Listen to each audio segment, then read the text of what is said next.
Hello everybody, my name is Eric, and today they took the bait. So this guy, and I didn't know, because of course I do get a lot of sponsor offers. Some of them I take, some of them I refuse, that are genuine, and they're actually wanting to purchase advertising. So at first I couldn't tell, but I thought this was a pretty unlikely deal, and because I don't think Vegas sponsor people, and I wouldn't really fit in with this channel. So of course I know what Vegas Pro is. You know, when I first started editing videos, I actually used it, but nowadays I use Resolve.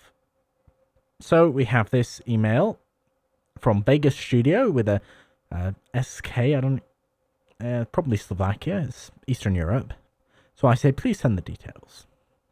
Hello, dear influencer. Thank you for your interest in my cooperation proposal. Let me provide you with additional information about our Vegas Pro software. Okay. So this is, in fact, a legitimate Vegas Pro website. Of course, you could get Vegas if you wanted to. Now, Vegas is Windows only, so I'm not going to be testing that, but okay. Vegas Pro, your creative partner. Your new video editing software. Build a story you want.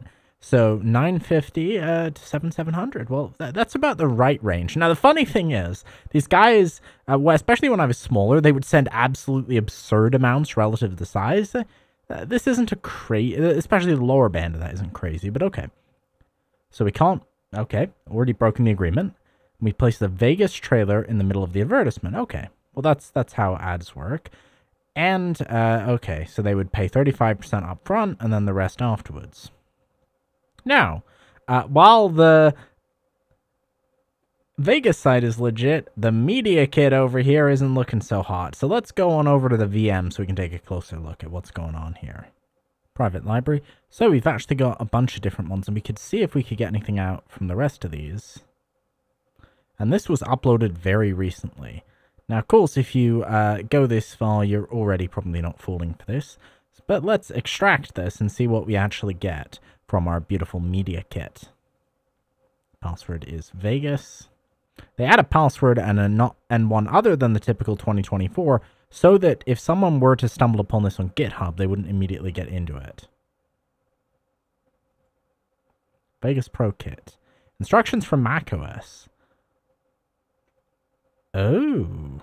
Okay, we should probably take a look at that.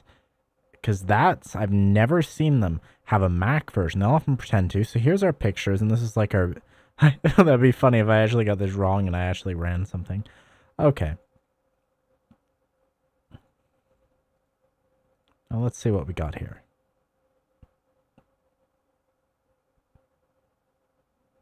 No, we don't care about that. Yeah, this actually looks like it could be proper B-roll or a promotion for Vegas. We got vegas.jpg. Okay, yeah, this looks like Sony Vegas. So, of course, once they've reeled us in, what they want us to do is run this, which I actually almost, before I meant to.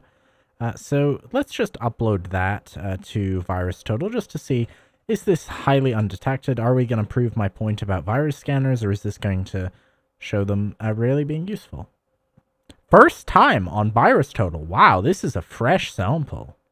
Malicious, high confidence, bat. Okay. Most of these are pretty random. These are not detections that I would consider meaningful.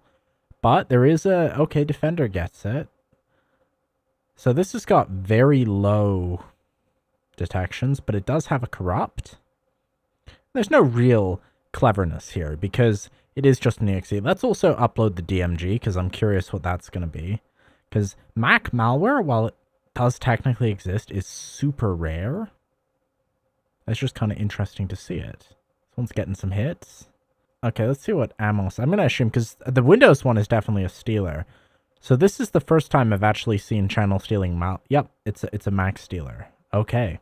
This actually might be worth its own video, the Mac stealer, because I don't see that very often. So, now that we've got an idea of what we've gotten ourselves into, let's try this out. And wait, we'll turn our MITM proxy back on. I love how convenient I got that now. Or I can just toggle it whenever I want. And then we run it. Small screen cannot be reached. That's a good sign. Oh, something popped up.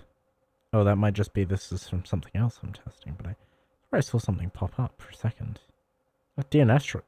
It's sending... Let me just get this over here so you can see it. It's sending a DNS request that doesn't make any sense. Because this domain cannot possibly exist. What if our... Oh. Opera just died? I'm just wondering if our certificate is broken. I'm not sure if... Oh, that's weird. So it's definitely running somewhere, because it's just killing our browser constantly. Now, I had a pretty good indication just from looking at the code here that this was moving stuff into temp. What on? This is the weird... This has got to be the weirdest obfuscation method. Okay. So it creates this batch file that almost looks sensible. Okay.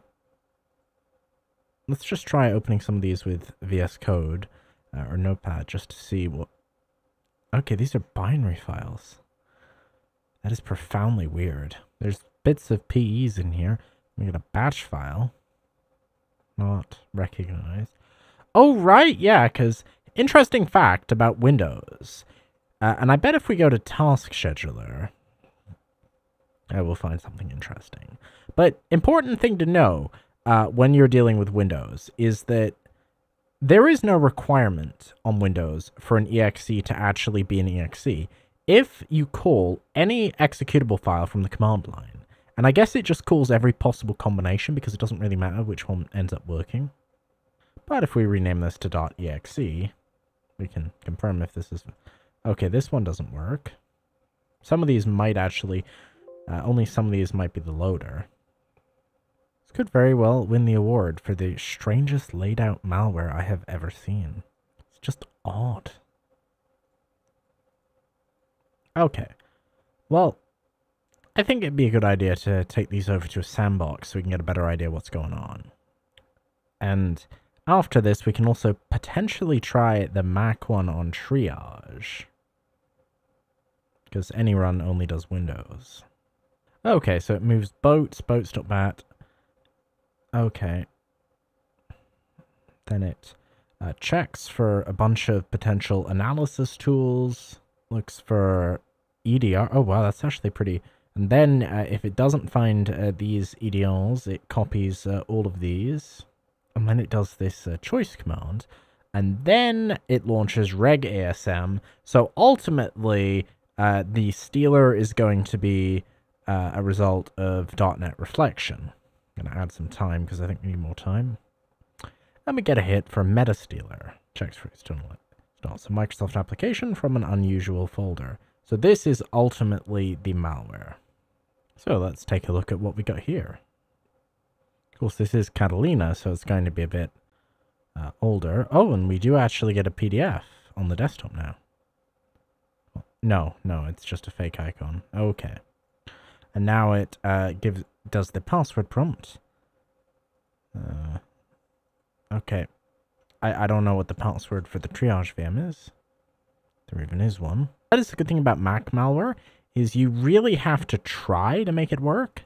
Because it's not going to work without a bunch of permissions. Oh. Okay, of course I don't know the password for the VM. No, but this should still get a malicious detection.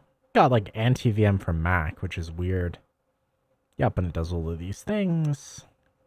So that's the Mac stealer. What a weird malware. And it does try and run the one that can't run. Oh, right, because we're not in the right CD. That's why it does that. Okay, this one's just plain text. Now this massive one is just some sort of shellcode. You can't just execute it directly. Let's see if any of these are valid PEs. And all of these have pretty much perfect entropy.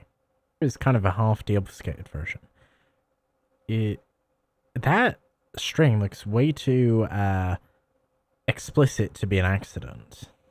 Wait, is it a malicious shortcut? Oh, it's an autoid script. Oh yeah, and it does that weird run script. Okay, well, I've actually seen pretty much this exact malware before. Wait a second. That's compiled. Okay, good thing I finally checked in here. And this is actually a PE with a fake extension. Of course, it's copied, not CP, because we're on Windows. And then J is the actual auto-it script. So it seems like, okay, so this is, in fact, this is a modified auto-it interpreter that has some additional malicious functionality that, according to many reputable votes, is in fact a Luma stealer. So there we go. So ultimately what they were after was, of course, our YouTube channel, but they won't be getting it. So that's going to be all for this video. I hope it was interesting.